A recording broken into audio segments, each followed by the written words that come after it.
NDTV network के दर्शकों को मेरा नमस्कार। मेरा नाम नीरज शाह है। मैं एनडीटीवी प्रॉफिट का एग्जीक्यूटिव एडिटर हूं और इस वक्त हमारे साथ जुड़ रहे हैं वेफ डावोस से एक बहुत ही खास गेस्ट मिस्टर दिनेश खारा, स्टेट बैंक ऑफ इंडिया से। मिस्टर खारा, हमारे साथ जुड़ने के लिए बहुत धन्यवाद।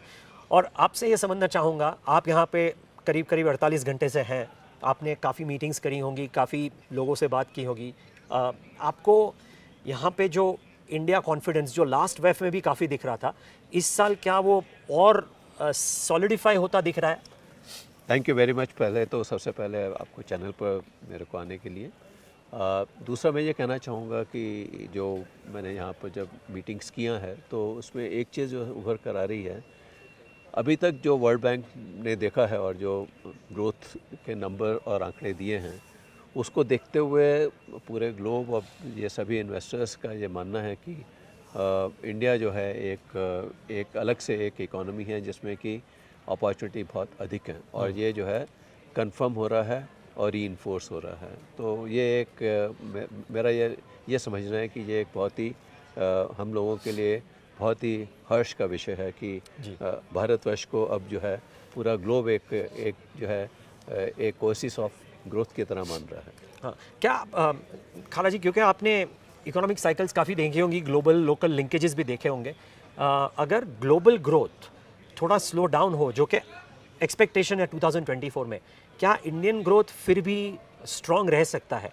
बिल्कुल। मेरा आप ये देखिएगा कि हम लोगों का जो जीडीपी है उसमें बहुत बड़ा कंट्रीब्यूशन हमारा डोमेस्टिक इकोनॉमी का है और अगर मैं उस तरह से कहूँ तो इंडियन इकोनॉमी बहुत हद तक जो है ग्लोबल इकोनॉमी से डिकपल्ड है इस विषय पर।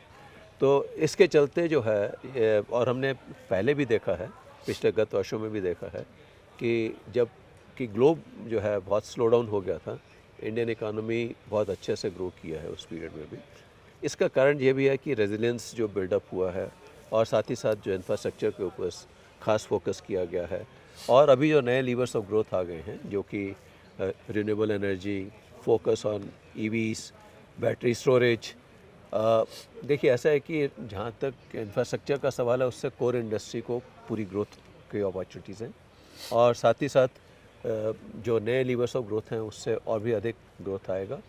तीसरी बात यह है कि जो डोमेस्टिक डिमांड है वो काफ़ी स्ट्रॉन्ग है। तो इस कारण से इकोनॉमी के सभी क्षेत्रों में जो है ग्रोथ के पूरे आसार बने हुए हैं और मेरा मानना है कि ये बहुत अच्छे नंबरों में कन्वर्टेड होगा और जो भारतवर्ष जो है सस्टेनेबल ग्रोथ देख पाएगा for many years to come. जी, तो इसके चलते हुए जो कॉर्पोरेट कैपेक्स जिसकी बात काफ़ी की जाती है और कई लोग कहते हैं कि भाई जो नए क्षेत्र हैं, नए सेक्टर्स हैं, डेटा स्टोरेज हुआ, ग्रीन एनर्जी हुआ, उसमें तो कैपेक्स वैसे भी हो रहा है। सो ऐसा नहीं है कि प्राइवेट कैपेक्स नहीं हुआ है, जस्ट दैट मे बी जो आंकड़ों में चाहिए वो शायद नहीं है। क्या आपको लगता है 2024 में वो नंबर्स देखने को मिलेंगे, 2024-2025 में? देखिए, उस संदर्भ में यही कहना चाहूँगा कि अगर देखा जाए तो जो प्राइवेट सेक्टर का जो इन्वेस्टमेंट कमिटमेंट है जी, वो एक बेटर एक इंडिकेटर होगा इस विषय में जानने के लिए कि प्राइवेट सेक्टर से इन्वेस्टमेंट आ रहा है या नहीं आ रहा। 2022-23 में ये इन्वेस्टमेंट कमिटमेंट तकरीबन 35 लाख करोड़ के करीब था और अभी जो है इस साल में भी फर्स्ट हाफ में ये इन्वेस्टमेंट कमिटमेंट तकरीबन 20 लाख करोड़ के करीब है। सो इसका ये मतलब है कि प्राइवेट सेक्टर ने इन्वेस्टमेंट डिसीजंस को एवेल्युएट किया है और अपनी विलिंगनेस दिखाई है। तो ये एक मेरे हिसाब से बहुत अच्छा इंडिकेटर है जो कि आने वाले दिनों में हमें दर्शाएगा कि जो है कैपिटल प्राइवेट सेक्टर किस तरह से कर रहा है। आपकी बातों से लग रहा है सर कि आप शायद मानते हैं कि FY24 या FY25 मोर इम्पॉर्टेंटली या कैलेंडर ईयर 24 में भी लोन ग्रोथ की जो संभावना है वो स्ट्रॉन्ग होने की काफ़ी ज़्यादा गुंजाइश है। पूरी आशा करता हूँ। And not just because of corporate but retail lending book भी स्ट्रॉन्ग ही रहेगी। सभी जो ग्रोथ है वो पूरा ब्रॉड बेस होने की ही आशा करता हूँ।